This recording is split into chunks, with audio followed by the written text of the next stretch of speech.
Great. Welcome. I'd like to call this meeting to order.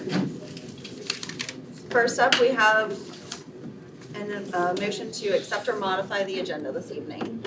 I move to accept the agenda as presented. Is there a second? A second. Any discussion? All those in favor, aye. Aye. Opposed, no. Thank you. Next up, we have the consent agenda this evening. Is there a motion? I move Go ahead. that the consent agenda be approved as presented. Is there a second? I'll second. Any discussion on that? All those in favor, aye. Aye. Opposed, no. Great, thank you. Okay, first up, we have next we have the action agenda. So at our work sessions, I'll ask at each of our action items if anyone from the public is here that would like to speak on that particular item before we move forward. I'm just gonna read this community participation. It's the same 3 minutes that we do at our regular meetings. It is the duty of the chairperson of the school board, with assistance from the county sheriff as necessary, to conduct the meeting in an orderly manner and to limit discussion to topics relevant to the issue before the board for consideration. Persons addressing the school board are advised to limit their remarks to those relevant to the pending items. No persons in attendance shall be allowed to voice remarks except as recognized by the chairperson or the clerk of the board after audibly stating their name and whom they represent if applicable. No person shall bring into the boardroom any sign, banner, or other such item which would interfere with other members of the public in seeing, hearing, or otherwise participating in the meeting, provided that models, photos, maps, charts, drawings, and other such demonstrative materials intended for use in a presentation by a specific person shall be permitted. Upon recognition by the chair or the clerk of the board, the speaker shall address the school board chair, confine their comments to issues of public concern relating to the operation of Warren County Public Schools, refrain from words or statements which, from their usual construction and common acceptance, are defamatory to specific individuals or tend to violence or breach of the peace, refrain from obscenity and vulgarity, stay within allotted time, and stop speaking when directed by the chairperson. Groups or individuals in the audience creating an atmosphere detrimental to or disturbing the orderly conduct of the meeting will be asked to refrain from such conduct once. Any additional disturbance after the warning will not be tolerated, and the chairperson will ask the county sheriff to remove the individual, group, or clear the boardroom so that the board can conduct the business of the school division. When recognized, please state your name for the record, whether you are a county resident, parent of Warren County Public Schools student, or an employee of the school division, and limit your comments to 3 minutes. First up this evening, we have the introduction of the Blue Ridge Technical Center Director and Principal. I'll ask you up first, Dr. Ballinger. I mean, unless someone has a comment. I'd like to invite Mr. Vince Gregg up with me, please.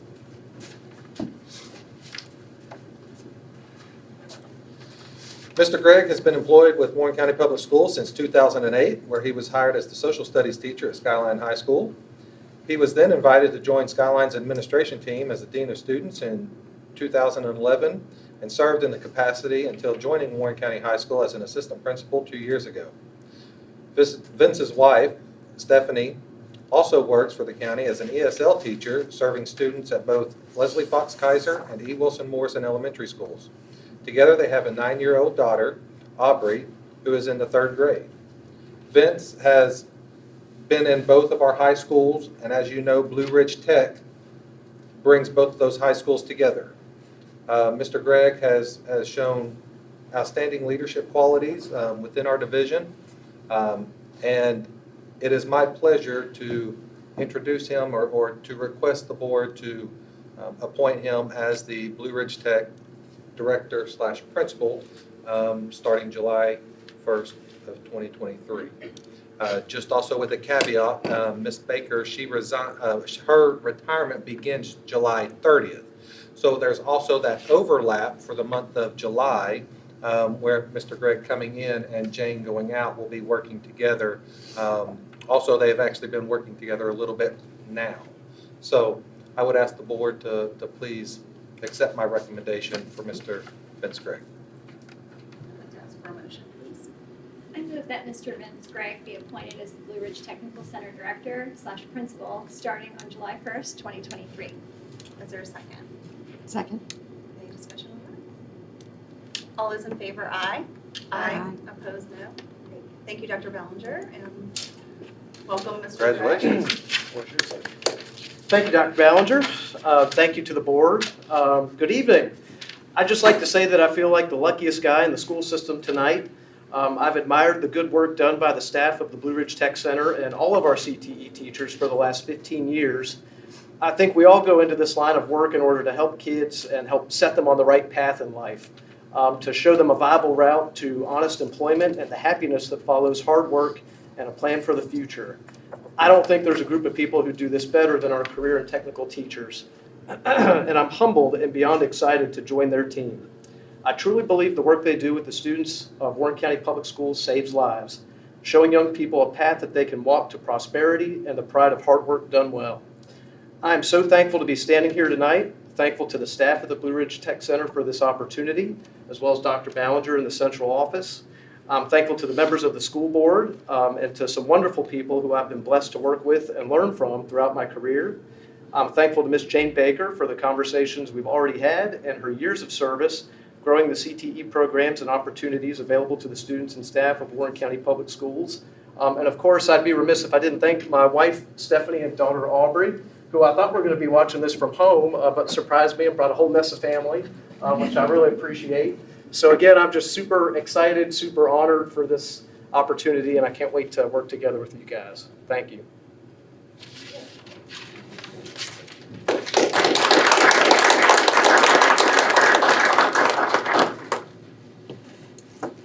Next up, we have Warren County Public Schools legislative positions. Is there anyone that would like to speak on this?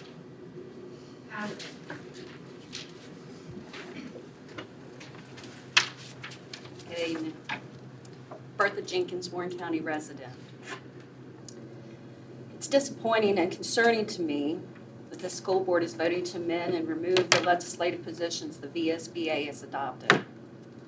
The same school board took an oath of office to the Virginia Constitution. The Virginia Constitution, in Article 8, Education, Section 1, public schools of high quality to be maintained. Quote, "The General Assembly shall provide for a system of free, public, elementary, and secondary schools for all children of school age throughout the Commonwealth, and shall seek to ensure that an educational program of high quality is established and continually maintained." End quote. Nowhere in the Virginia Constitution does it say free parental school choice for private education or homeschooling while disenfranchising your fellow taxpayer that has no child and infringing on your First Amendment right to petition the government for redress of grievances.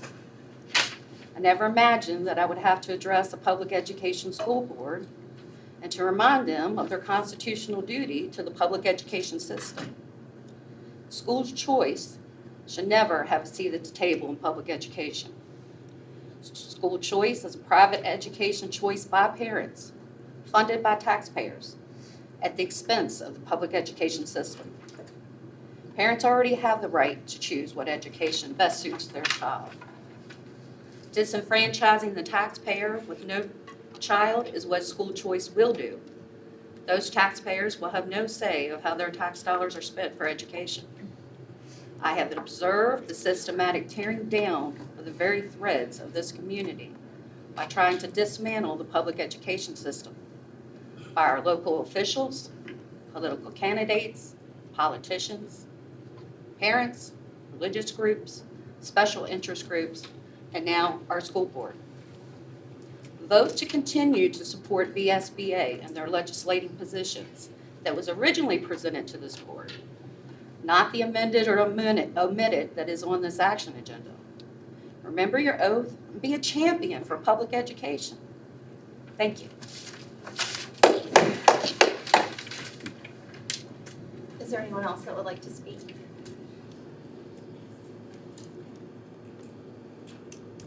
Ms. Allen's going to turn it over to you. As we've just been discussing this over the last few months, I think, again, we have an issue where maybe it's a misunderstanding of what the Virginia School Board Association is.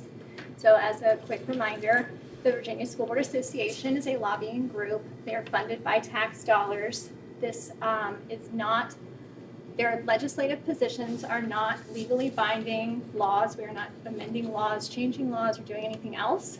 We are simply requesting that they stop lobbying against the actual state representation, who are the elected officials to speak on behalf of the taxpayers.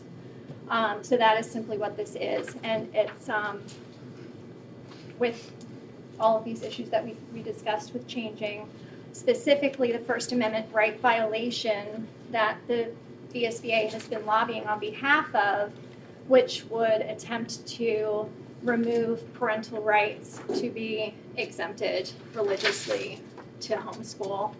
I will read it so that everybody can hear exactly what we would like to do. We would like to see this legislative position removed because it infringes on the First Amendment rights of parents and students. It is unfairly burdensome to require yearly certification of one's personal religious beliefs. This could be used as an act of intimidation to require any such requirement of minor children. This requirement could undermine the sacred parent-child relationship, undermine parental authority, and divide families. Furthermore, this requirement appears to violate the Freedom of Restoration Act of 1993. Finally, this legislative priority conflicts with the statement of the VSBA themselves, which states the VSBA opposes any attempt to divest local school boards of their constitutional authority to supervise the schools. No part of this is in any way, shape, or form a means by which to undermine the public school system. It's actually to provide for the sustainability of it and make sure that parental rights are intact.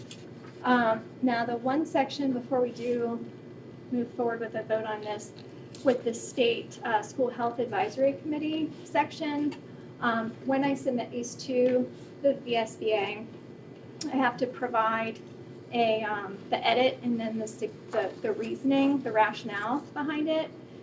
So I had given two options. I didn't want to presume and select for the board, so I have left those options there.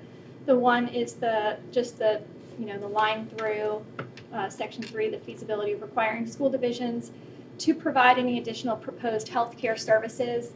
And do we want to just strike that through, or do you want to try to go forward with changing the wording, as I have noted on there, to the reasons to oppose requiring school divisions to provide any additional proposed healthcare services? And then, of course, the reasoning behind that with our budget and space just doesn't even include availability for having health clinics within inside the schools. So, what were your thoughts on that? I mean, as far as that point, the either or, I'm personally fine with either one. Just strategically, it feels less likely that the second one would get picked up by the VSBA. I agree. But if that's what you all want to do, I would be fine with it. I was perfectly fine with the strike through instead of the verbiage change, if that's good with you guys. I'll just ask when we make the motion if we could just specify which we're choosing there, please. Would anyone like to make a motion on this?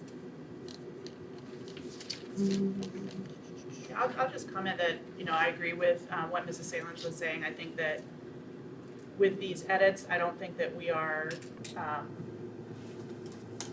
lobbying against anything that would support the school division, and if so, I wouldn't support it. But I do think that what you've written up is what we discussed at our work session, which is eliminating those points that would take away our ability as a community to make choices for our own school division. So we're not trying to say we have to do something or not do something else. I think we're just trying to keep that choice here. So I appreciate the way you've written it up, and, like I said, I feel fine with them. If you all have any other comments before we make a motion. I move that the legislative positions be adopted as presented, with us choosing for 10.16 to just go with the first option of removing that section. Is there a second on that? A second. Any additional discussion? All All those in favor, aye.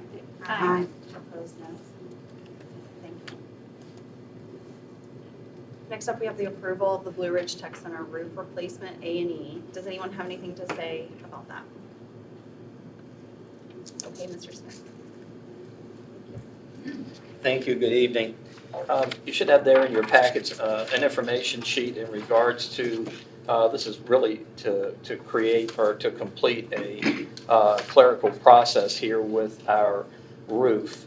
The Blue Ridge Technical Center roof project called for A&E engineering design.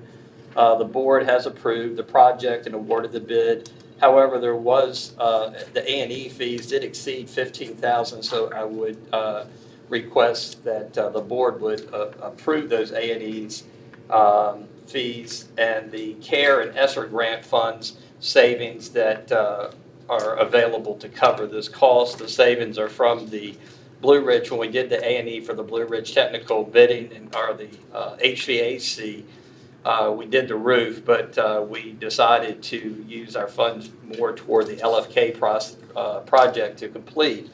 So the Blue Ridge Tech bidding and construction administration fees were not used.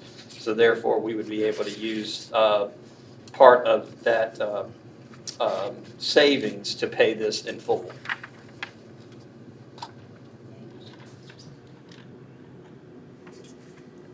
Is there a motion? I move that the Warren County School Board approves the A&E cost of $20,850 for the Blue Ridge Technical Center roof replacement project, and the funding comes from the CARES/ESSER grant. Is there a second on that? Second. Any discussion? All those in favor, aye. Aye. Opposed, no. Thank you, Mr. Smith. Interagency agreement between Warren County Public Schools and RSW Regional Jail. Would anyone like to speak on this evening? Ms. McDonald.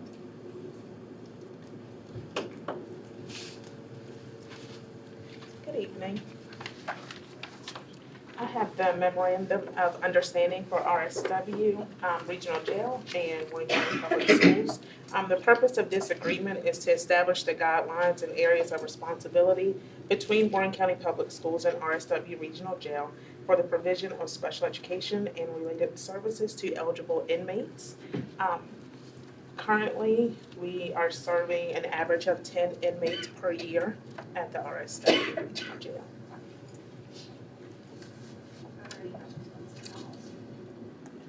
Yeah, I just wanted to clarify, we have a similar agreement in place right now, right? We do. Are there any major changes with this No one? changes at all other than my name.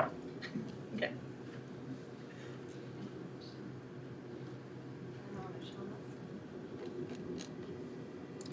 I move that the intra-agency agreement between Warren County Public Schools and RSW Regional Jail be approved as presented, and the superintendent be authorized to sign the agreement. Is there a second? I'll second. Any discussion? All those in favor, aye. Aye. Opposed, no. Thank you, Ms. McDonald. All right, moving on to the work session this evening. First up is reduction in CARES positions. Dr. Ballinger. And this is more just notification to the board. One, I just wanted to inform you that when we got all of our CARES, we looked at how we could support our students. So we increased, we added on staffing with 17 behavioral coaches, 17 instructional assistants, and then we added an additional 17 classroom support. That gave us a total of 51.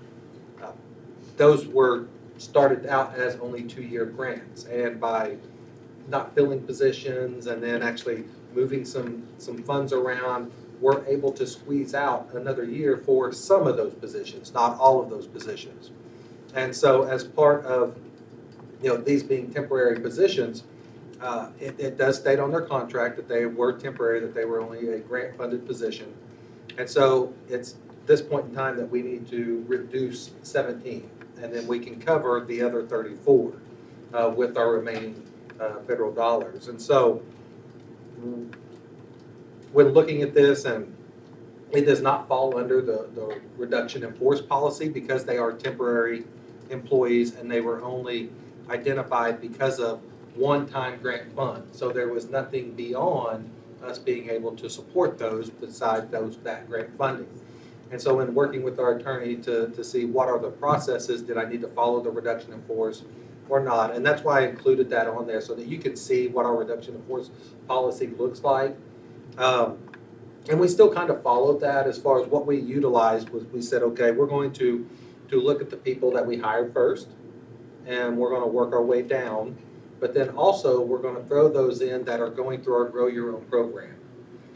We have some individuals that are going through that program, whether it's the Laurel Ridge JMU partnership or the partnership that we have through Grand Canyon University. And they are working to where they will actually get their bachelor's, become a certified teacher for our school division. And they have to sign an agreement that they will stay with us for, I believe it's 3 or 5 years, something of that nature, once they go through this program. And so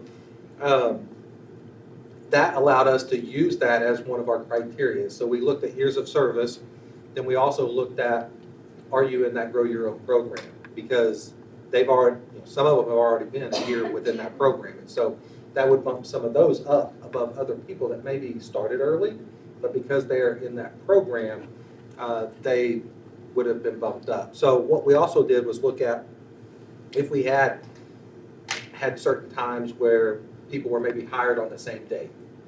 So you as a board approved them on this date. And if we had 3 or 4 that had the same date, what we then look back at is to say, okay, when did the school administrator submit the recommendation to hire, and when did that employee fill out their paperwork at HR? And so whenever, if this school principal submitted it on July 1 and this one August 1, this person got, basically we kept them because it was a month difference, even though you might have approved both of them in August, at the August meeting. So we looked at that as our third factor. What we also did was some of our schools had some vacancies.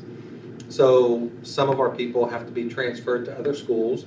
And then what we've done is we said, okay, and I've told my principals that if you have instructional positions that are becoming vacant this year, you need to look at these people first. They've been here with us for 2 years.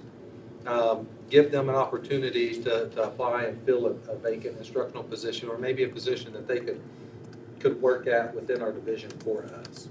And so we are working through that, and schools are having those conversations. And so this is just to make you aware, we did not have, so you don't have to officially take a vote on a RIF policy because they were temporary positions. But I did inform you, I did mention that at our last meeting when I was going over the budget, and I showed that line item there. Principals have already had conversations with some of our instructional assistants in the CARES positions. So those conversations have already been had. But I'm just informing you in a more of a formal setting to see if you have any other questions as we go through this. Do we have some flexibility as we move forward? Like if we find that one of the people who we're gonna keep tells us they're resigning, then we can, bring in one of the others? Yes, ma'am. And that was and that was one of the things that I've talked to the principals about. I said, if you have, there's some that may have to transfer, and if they don't want to transfer, then that means we don't have a position, then you go to the next person on that list. And then ask that person, or, we know you were at this, but I have a job over here, do you want to take that job? So we are working through that process, so yes, ma'am. Thank you. Next up, we have an update on Sodexo Food Service Management contract renewal. Ms. Kinsey and Mr. Smith.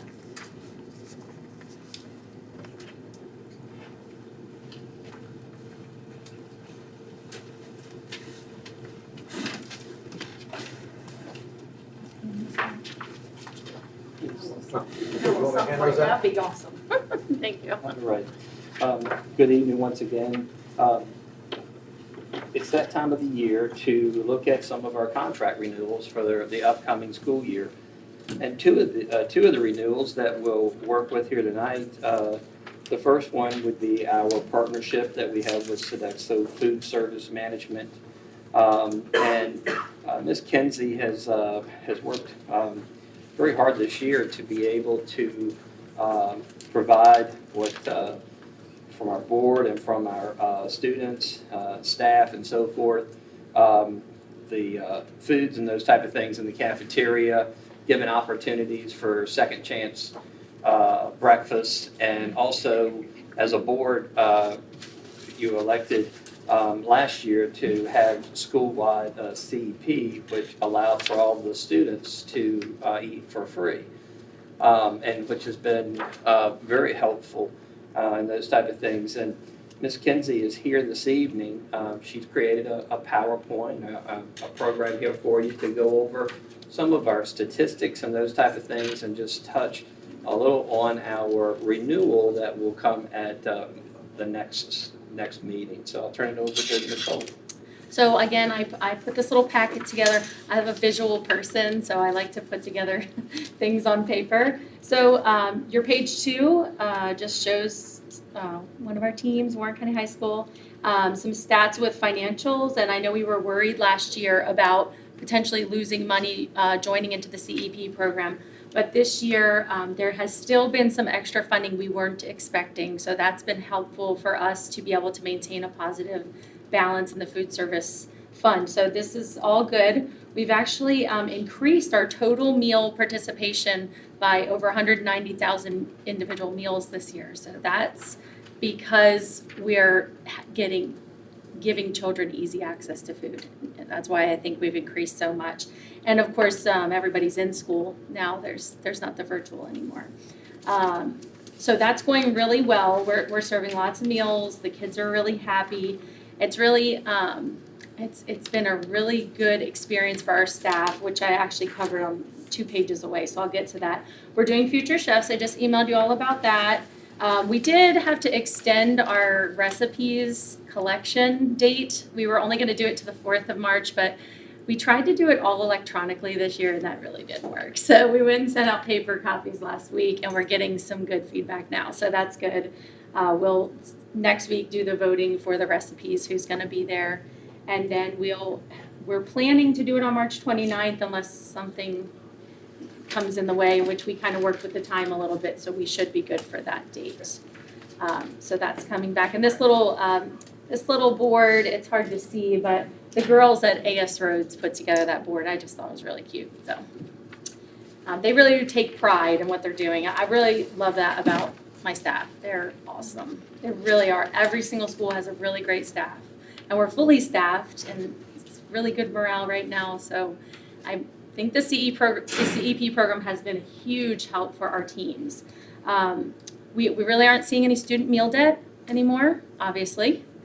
Sometimes if a kid has, like 65 cents on their account and they want to get an ice cream and they don't have the dollar, they hit the charge key. So there's a little bit, but it's not like before we were all free. And that was a tough time, I think, for any school district. But just nice for the cashier to be able to focus on just giving the student the meal and not having to ask them, or tell them that their account is low or you need to bring lunch money. It's just kind of a very positive interaction. It's really nice. Just able to focus on the quality of the food, which I think, especially this year with being able to open foods back up and, being able to serve openly without everything wrapped, it's been really nice. We've kind of been retraining on, you eat with your eyes first type of thing, and how to properly set up a serving line so that it looks attractive to the kids and things like that. And so that's been going really well. We brought in fresh berries, and we were getting a little funding for fresh fruits and veggies.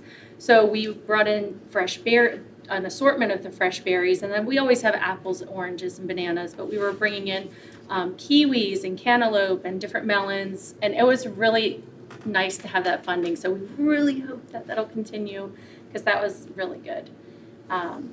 It's been an awesome school year so far for us. The next page, we just kind of gave Warren County Middle School a facelift in the cafeteria area.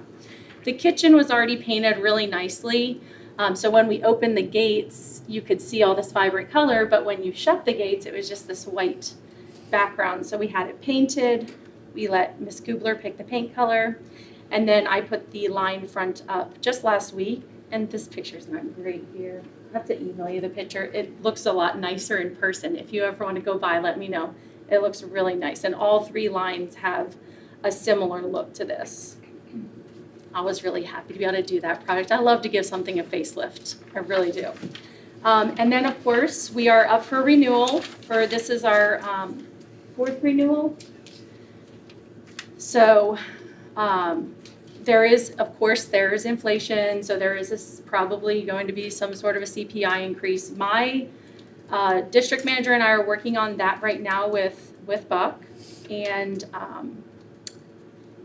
do you want me to read through this? We'll kind of talk through, because with food service, it's a little bit different than some of our other contracts where there could be a percentage that would be added on there just to cover the different type of costs. It's a little bit different with food service, as Nicole will explain here.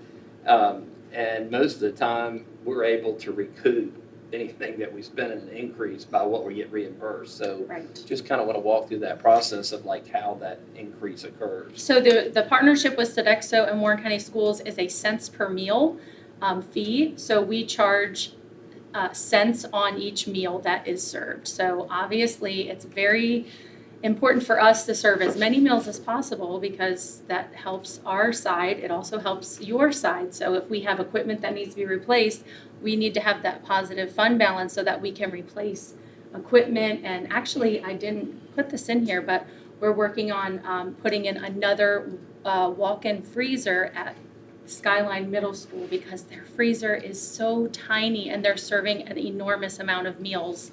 So when we first get our truck in, it is just packed in there. And throughout the week, it dwindles down, but there's just not that much space in there. So we've been looking at that. And it's awesome to have that fund balance that we can, from serving the massive amount of meals that we are now. And so it helps with our fund balance. We can do projects like that and really, make it better quality for the staff and for the students. But it's a cents per meal. That's how this works, how our contract, Sodexo Warren County Schools. Some of the nice things about having a partnership with a company like Sodexo is you have a guaranteed return. So right now in our contract, the guaranteed return is $72,750.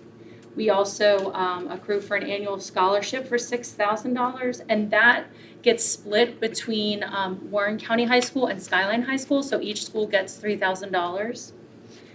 We also do a $6,500 backpack donation, and that's really helpful, especially now that some of the pandemic foods that we used to provide aren't really being provided, so the backpack program has come back.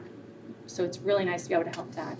And then we have a $2,500 grant to introduce new programs into the community. And we're always promoting healthy eating. We always want to provide the best food that we can. And the dollars are small, so it's a science, it's a puzzle piece. But does anyone have questions on that or how it works or anything? I was asked this question the other day and I wasn't sure of the answer. When the kitchen equipment is replaced, do we, as the school system, retain ownership of that, or is that Sodexo that owns that? No, the school district, all the funds that we are reimbursed belong to the school district. They are in a separate fund. And so when we purchase any type of equipment, it belongs to the school district because those funds belong to the school district, yes. We just have the fees that we charge, and that's how Sodexo gets their fees. But then everything else remains. And so, yes, it belongs to the board, yes. And Ms. Kinsey, over the last few years, she's worked on identifying different equipment and so forth inside each of our schools, and to look at like the longevity of where the life expectancy of that particular piece of equipment may be. So we've been able to like replace that and do that gradually over the last few years, and we'll hopefully continue to do that so that we can get to a point of where not everything's hitting you at once, where things are breaking down, but looking at pretty much the usage life or the shelf life of a lot of the equipment. So we've been replacing a lot of those things just for down the road where we can kind of pace out the buying of some of the equipment. So that's been really helpful. She's done an excellent job with that. And what happens to, like, for example, you said you might have to upgrade and get a larger freezer, so the old one that's technically still working, what happens to that? That actually will stay in place. We've found an additional location for a second freezer, so there's gonna be extra space. Try to So- repurpose so- it, or if it's not usable, what happens to it? So we will add that to our surplus sale if we have surplus. So if we bring something in, and say for instance, we have a warmer, we want a new warmer in there and that warmer gets replaced, then that will be listed, and then you as a board will take action to list it as surplus, and then we will have it. I know Mr. Smith has been working on creating that list for a surplus sale. So it would just be added there for somebody to be able to purchase that. So they kind of get just shipped down to different places until they just die out. Pretty much is what kind of, in a nutshell, how it happens. And then with the CEP program, I remember we combined and qualified, like we had to qualify, and obviously it seems to be working out quite well. Is that program in any way going to be threatened by, with the housing boom and the change of demographic and average income out here? Could that be Well, right now, threatened at all? if we stay in CEP, which I really would like to, you have 5 years in CEP before you have to requalify. Oh, good, okay. Yes. And also, we also have the opportunity, if we have a year, say we go again next year into the CEP program and we don't get the extra funding that we've been getting and our program, takes a loss, we have the surplus again to cover the loss, so that's good. Because this year we are definitely going to have a surplus. Again, we didn't think we would if we didn't get the extra funding, but we will. So next year, should we continue CEP, we say we do take a loss, $28,000, $10,000, $1. You can exit the CEP program in any of those years, but you get that initial year qualification percentage that lasts for 5 years. So we did clarify that with the state this month, because we weren't sure if we went ahead and stepped into CEP again next year, did that lock us in for the following 3 years? And it doesn't actually lock you in permanently, but you have the 5 year under that percentage. Now, if your direct cert percentage goes up, which Ms. Humanic in our office, she checks that twice a year. If it goes up, we can reapply right then and get locked in at that higher percentage anytime throughout the 5 years, but it would never go down if our direct cert percentage went down. So, And then will we still discuss it at the beginning of each year to approve continuing in it? Even though we're approved for 5 years, yes. do we still discuss it and? Well, I think that's a and good if idea. you remember, yes, and if you remember, this year was a trial year. And we actually, you as a board amended the contract from that 72,000 because we did not know if that would work out this year. And so you guys in agreeing modified that for this year just to see how it will work out. So it has been successful for us. And the thing that I would then recommend, and of course, Ms. Kinsey answered the questions that I had, are we locked in it? And so we can get out. So my recommendation is going to be that we stay in this and that we just evaluate it, monitor it each year just to see where we're at and what our rate or direct cert rate is happening, or how that if we have new communities built within Warren County, how that's going to affect our rates, and so just evaluate it each year. But right now, we're locked in at a rate, and if we can get that higher rate, then of course, lock that in, but so that we never go down. And it would be wonderful sometime if you could stop by and just actually see like the second chance, like breakfast, Oh, yeah. and it's the volume of When he kids is saw just it the unreal. first time. I was like, did they force people to come here? I mean, the entire cafeteria was just full of kids, coming down to get those type of things. And it's when we look at lots of different things that relates to learning, and we try to eliminate things that would be a variable that would go against learning. To me, hunger is like one of the big things that you would want to try to eliminate. So this program allows the opportunity for all students to eat free, and Is that all the schools or just the? Yes. The second chance breakfast is just at the secondary schools, so that's after first period bell. So that's why we do that there. The elementary schools are still doing a hallway grab and go breakfast. That's going very well. We have a hot option and a quick grab and go cold option for the kids. And it's actually going well. I was a little nervous to go back into that. I like the idea of them coming through a serving line, but it is just so much easier for the teachers and the students and the principals to just have them go straight to class. And then they don't have to funnel everyone to the cafeteria. Some of those cafeterias are really off the beaten path. So it's easier if we go to them with breakfast. So we're doing more of a grab and go type thing still at the elementaries, and the secondaries have a traditional hot breakfast, and then they have a grab and go second chance breakfast.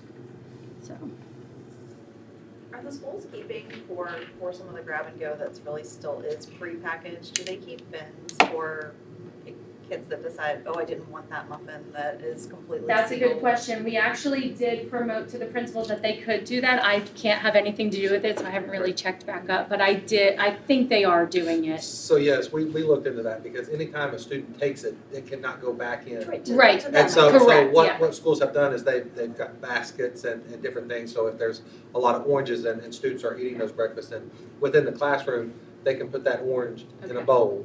And then another student later on throughout the day could grab that orange and eat that orange.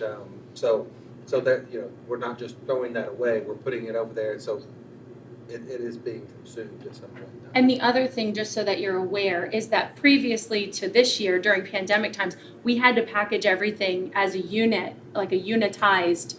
We aren't doing that anymore. So kids are getting to pick and choose. So really, there's so much less waste now. It was just nature of the beast back then, but now it is, they do get to say, do they want that or not, which is really the program. They're supposed to have offer versus serve, and we're back to that. So we really aren't seeing waste, but there are times where a kid takes an apple and they don't eat it. So yes, I mean, I was just at Ressie, they have some carts in the center, so I know they are doing it. I really hadn't asked anyone, so I didn't want to say, yes, everyone's doing it, but I do believe they are. Yeah, I know that Mr. Smith and I talked to principals Okay. about that, so we did have those conversations. And Ms. Kinsey and her staff, they've worked real well with the schools when a particular food can become somewhat of an attractive nuisance, where some things that may be smaller that kids start to toss around and those type of things. She's done a really good job to put in like some type of a substitute that would equal that would also be in that same nutritional value, but may not be as much of a nuisance. So They were throwing raisins and smashing them into carpets and things like that. They're funny. Elementary school, I hope. Yeah, well, Middle school, usually. Yeah. That makes more sense, right? Any other questions? Thank you. Well, we'll see you in 2 weeks. Thank you. thank you.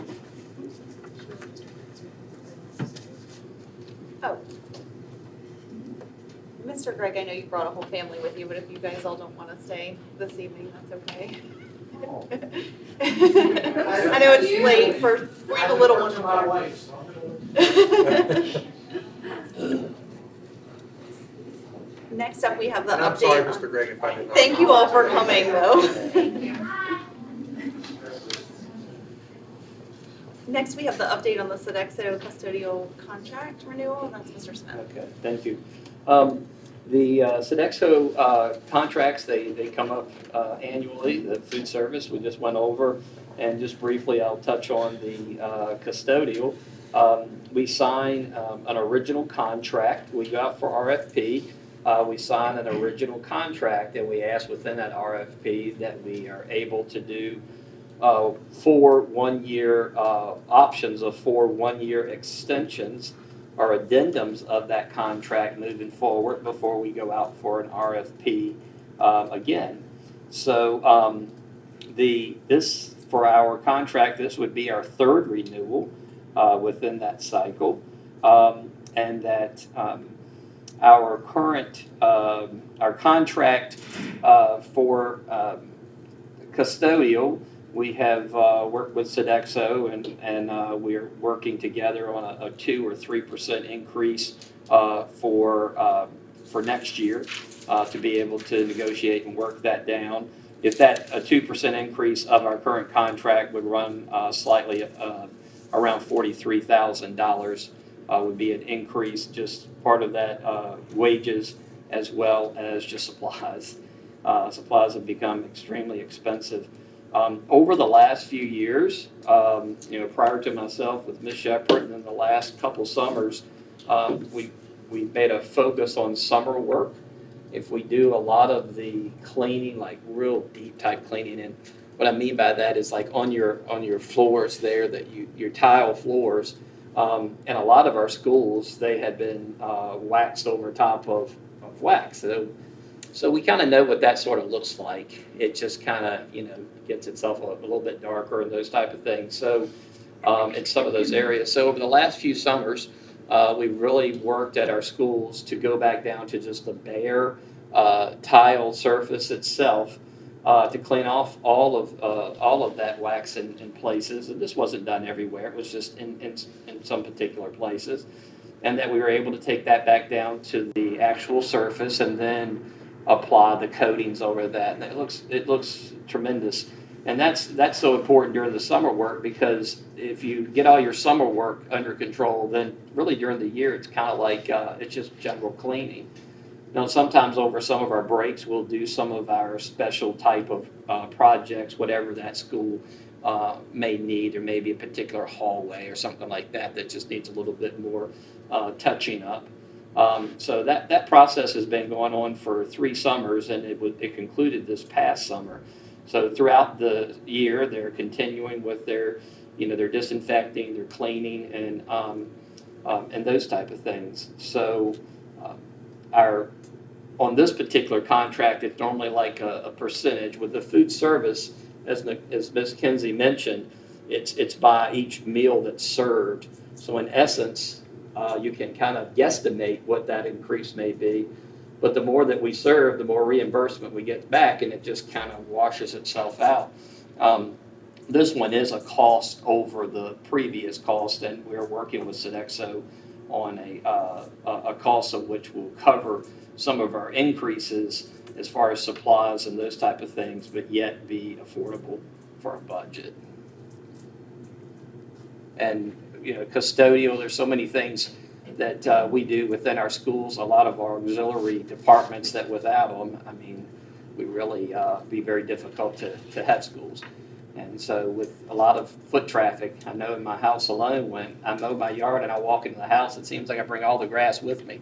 So that is when you have 800, 900 kids coming through there, they can make a mess quickly. So I'm pleased with what the staff has been able to do. And at times, how they work through situations, it's been difficult just to be able to get supplies. Are we bound to getting the supplies, are we contractually obligated to get the supplies from Sodexo? Or are we allowed to shop that around to like Imperial or something else? We've normally gotten through Sodexo. I'd have to actually ask. I'm not 100% sure, but we've always got our supplies through. Because they're such a large group, they normally can get prices better than I could probably find them if I go out on my own. Questions for Mr. Smith? Thank you, Mr. Smith. Next up, we have a transportation update from Mr. Mitchell. I'll hurry up. She said to hurry up. Good evening. I don't want to upset Ms. McDonald, so I'll make sure that I cover everything, but we go expeditiously. I left for everybody a little pamphlet with the cover sheet on this is T-Mobile. Before I hit that, I'm just going to cover a couple things for transportation, but I don't see you guys that often, so if there's something you want to know, call me, or now's a great time to ask. So, as y'all know, I'm sure our radio system's about 26 years old. So if you think about how old your cell phone is and what's changed in 26 years, we're due. So we've looked at a lot of different options. Right now, push to talk over cellular seems to be the most affordable. There's some pros and cons to most of them that I'm in favor of are in the pros. The affordability of equipment and the service itself. I'll use the equipment as an example. What would be paying for, say, $200 for a handheld unit would be almost $2,000 if we were doing that over a tower system. So from a replacement point of view or an upgrade, or as in the case we have right now, as we purchase new vans or new buses and put them online, our radio system is so old, we can't even buy new equipment to put in them. Does that make sense? So our last buses or vans that we got don't currently have communication systems in it because we can't get it. So hopefully, should the funding present itself, we'll be able to rectify that. I also attached the eVirginia sheet for your review, and it references that T-Mobile is a state provider for our communication system. I also provided a picture. I didn't have a picture of the handheld unit. This is the fixed unit that would be inside of each vehicle, but then we also priced within this, put in a handheld unit at each school. The last sheet that you see with all these dots, this is where we did our beta test. Areas in green were very successful.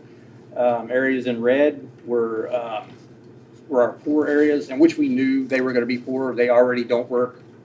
I'll say that for the areas that we were struggling before, we still struggle a little bit, but we have a lot of places with this system that we didn't work before, but we will now with this new system. So there's still significant improvement. And the one absolute beautiful thing is it's not the old walkie-talkies where it's kind of fuzzy and you can't.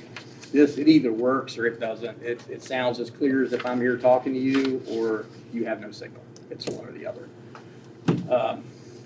That's pretty much it. We currently don't have this project funded. We're looking at around $32,000 to get this off the ground. We're hoping that we can maybe see something.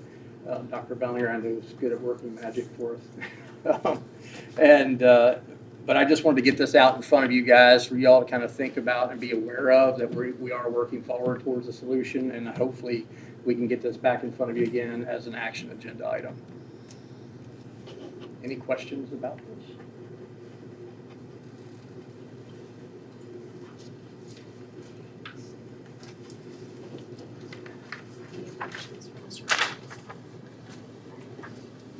Thank you, Mr. Mitchell. Anything else? Oh, great.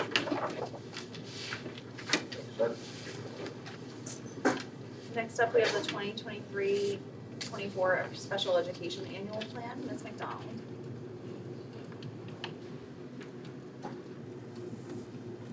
Hello again. So, I have the wonderful privilege of creating the Special Ed Annual Plan. Special Ed Annual Plan is our flow-through. It's governed by the federal regulation of IDEA associated with the Code of Virginia. Annual plan ensures rights and protections and serves as a formal agreement between a local school board and VDOE for implementing federal and state laws and regulations governing special education services. The disbursement of federal funds appropriated for special ed is contingent upon the approval of the plan by the local school board and the VDOE. The plan also includes an interagency agreement, which you all agreed to earlier with RSW Jail. Warren County Public Schools assures that its policies, procedures, and programs comply with federal IDEA regulation and VDOE established policies and procedures for IDEA. So some key points with the annual plan. The plan was made available for public comment from March 6th, and it'll be made for public comment through March 20th. The notice was printed in the Northern Virginia Daily on February 24th and March 10th. It was provided for review to our SEAC committee today and will be discussed with this committee on March 17th. The 22-23, which is this year's annual plan, was fully implemented and included funding for special education staff positions, salary, and benefits. Our proposed funds for Section 611, it will cover the salaries and benefits for special education staff in the amount of $1,205,140.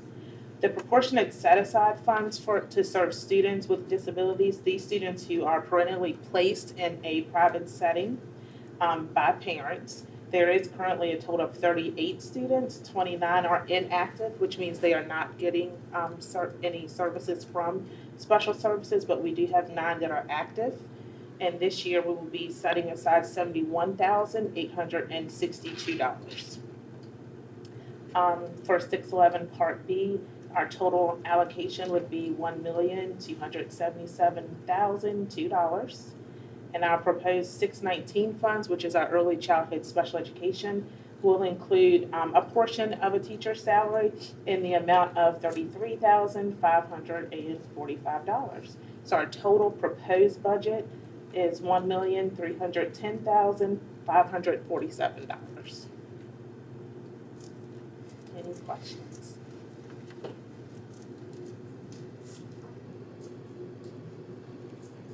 Any questions, Rose? Are there any major changes here compared to what we've done last year that you want to highlight for us? No major changes at all. There is an increase of funds by, I believe it was 40 to 50,000. No changes.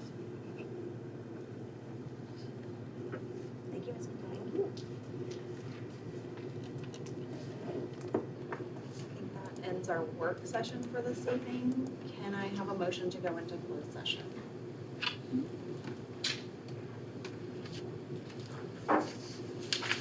This motion is made that this open public meeting of the Warren County School Board become a closed meeting pursuant to Virginia Code, Section 2.2-3711. The school board desires to discuss the following matter in a closed meeting. Section 2.2-3711A1, discussion, consideration, or interviews of prospective candidates for employment, assignment, appointment, promotion, performance, demotion, salaries, disciplining, or resignation of employees of the school board, specifically an employee personnel issue. Is there a second? Second. Mr. Grant, could you do a roll call? Certainly. Mrs. Lowe? Aye. Dr. Pence? Aye. Mrs. Salins? Aye. Dr. Funk? Aye. Thank you.